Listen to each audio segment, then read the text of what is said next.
Avez-vous déjà imaginé les défis vertigineux de diriger un empire? Le poids des décisions, l'isolement du pouvoir. Comment naviguer ces eaux troubles sans sombrer? Le stoïcisme, plus qu'une simple philosophie, fut le phare guidant certains empereurs romains. Imaginez pouvoir affronter l'adversité avec sérénité, transformer chaque obstacle en une opportunité de croissance. Nous explorerons comment Marc Aurèle, Sénèque et d'autres ont puisé dans le stoïcisme la force de gouverner avec sagesse et vertu. Découvrez les principes clés qui ont façonné leurs actions et leur héritage. Préparez-vous à déverrouiller des outils concrets pour maîtriser vos émotions, renforcer votre résilience et tracer votre propre chemin vers la gloire. Intérieur, une transformation est à portée de main. Le stoïcisme, né dans l'Antiquité grecque, a trouvé un écho puissant à Rome, devenant plus qu'une simple mode philosophique. Il offrait une boussole morale dans un monde complexe, marqué par l'ambition, la guerre et la fragilité du pouvoir. Pour comprendre l'attrait du stoïcisme chez les empereurs, il faut considérer les défis auxquels ils étaient confrontés: intrigues politiques, responsabilités écrasantes, menaces constantes. Ils avaient besoin d'une philosophie capable de les ancrer et de les guider. Mais comment le stoïcisme répondait-il à ce besoin? Nous explorerons ces principes fondamentaux, la vertu, la raison, le contrôle de soi, et comment ils permettaient de gérer le stress, de prendre des décisions éclairées et de trouver un sens à l'existence. Imaginez des illustrations des bustes des empereurs stoïciens et des exemples concrets de leurs décisions. Curieux d'appliquer le stoïcisme à votre vie. Partagez vos défis en commentaire, échangeons nos expériences. Abonnez-vous pour découvrir d'autres clés inspirées des empereurs romains et rejoignez notre communauté.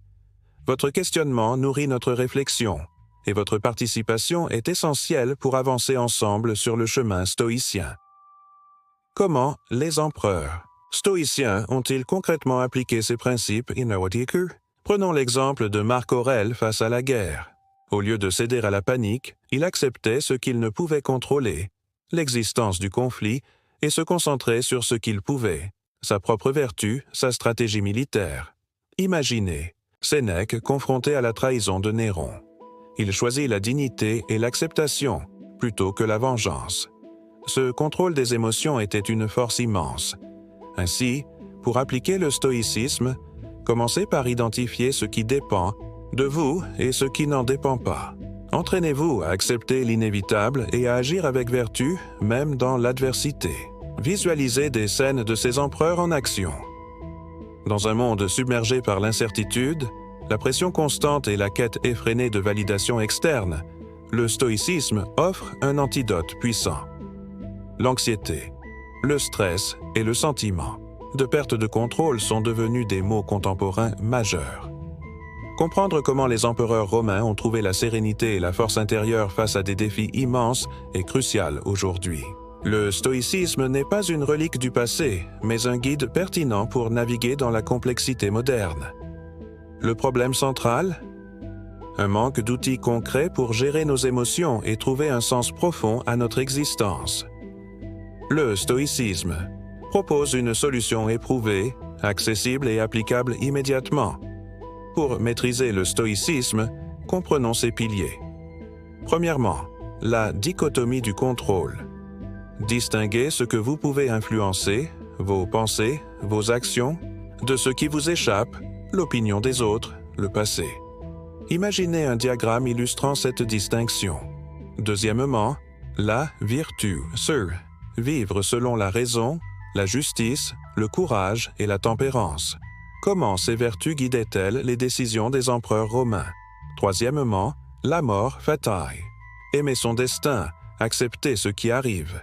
Difficile, oui, mais essentiel pour trouver la paix intérieure. N'est-ce pas là un défi que nous partageons tous? Visualiser des exemples de ces concepts faciliterait la compréhension.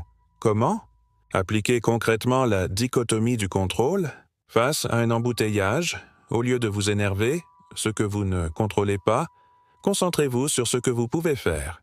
Écoutez un podcast, planifiez votre journée, la vertu au travail, agir avec intégrité, même lorsque personne ne regarde. Un défi, l'impatience. Apprenez à accepter le temps nécessaire à chaque chose. La mort fatigue face à une perte. Accueillez la tristesse, apprenez de l'expérience et avancez. Visualisez ces scénarios pour intégrer ces principes. Approfondissons notre pratique avec la préméditation des mots. Anticipez les épreuves pour mieux les surmonter. Marc Aurèle, stoïque par excellence, visualisait les pertes avant chaque bataille, cultivant ainsi un calme inébranlable. Cette anticipation, loin d'être pessimiste, renforce la résilience. L'exemple de Sénèque face à la mort est saisissant. Son acceptation sereine, sa conviction que la mort est une étape naturelle, témoignent d'une force intérieure immense. Cette préparation mentale, cet entraînement à l'adversité est l'ultime outil pour affronter l'inévitable avec dignité et sérénité. Visualiser cet état d'esprit est la clé. Des études récentes en psychologie positive confirment les bienfaits de la préméditation des mots sur la réduction de l'anxiété. Des chercheurs de l'Université de Pennsylvanie ont démontré que visualiser les difficultés potentielles permet de mieux les gérer émotionnellement. L'historien Pierre Hadot souligne l'importance du stoïcisme comme exercice spirituel, visant à transformer notre perception du monde. Des témoignages d'entrepreneurs et de leaders attestent de l'efficacité de ces principes pour gérer le stress et prendre des décisions éclairées. L'application concrète du stoïcisme est validée par la science. Alors, comment le stoïcisme peut-il métamorphoser votre quotidien? Considérez-le comme un entraînement mental continu, un véritable art de vivre. Oubliez la quête de perfection immédiate, commencez modestement. Un simple exercice de dichotomie du contrôle. Chaque jour peut suffire à initier un changement profond. Contrairement aux idées reçues, le stoïcisme ne prône pas la passivité. Il encourage au contraire une action juste et réfléchie, guidée par la raison et la vertu. Et n'oubliez jamais cet enseignement fondamental. La gloire, selon les stoïciens, se trouve non pas dans les applaudissements extérieurs, mais dans la force intérieure et la vertu que vous cultivez. Pour récapituler, le stoïcisme des empereurs romains nous révèle le secret d'une vie épanouie. Maîtriser ce qui dépend de nous, accepter avec sérénité ce qui nous échappe et agir en accord avec la vertu. Quelle est votre prochaine action? Sélectionnez un principe stoïcien qui vous interpelle et mettez-le en œuvre dès aujourd'hui. Visualisez les résultats positifs, suivez attentivement vos progrès et ajustez votre approche si nécessaire.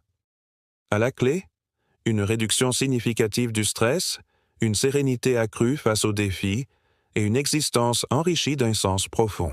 N'hésitez pas à partager vos expériences et vos découvertes en commentaire et poursuivez votre exploration de cette philosophie intemporelle. La gloire stoïcienne, la vraie, vous tend les bras. Gardez à l'esprit que le stoïcisme n'est pas une fin en soi, une destination à atteindre, mais plutôt un voyage, une exploration continue de la sagesse et de la vertu, un cheminement personnel constant. Rappelez-vous les paroles inspirantes de Marc Aurèle.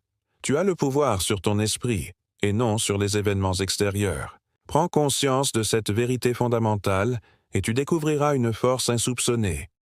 Alors, lancez-vous sans plus attendre à la conquête de votre propre empire intérieur. Cultivez votre jardin secret. La gloire stoïcienne, la seule, qui compte vraiment, celle qui réside en vous, est désormais à portée de main. Poursuivez votre exploration, continuez à apprendre et n'oubliez jamais de grandir jour après jour.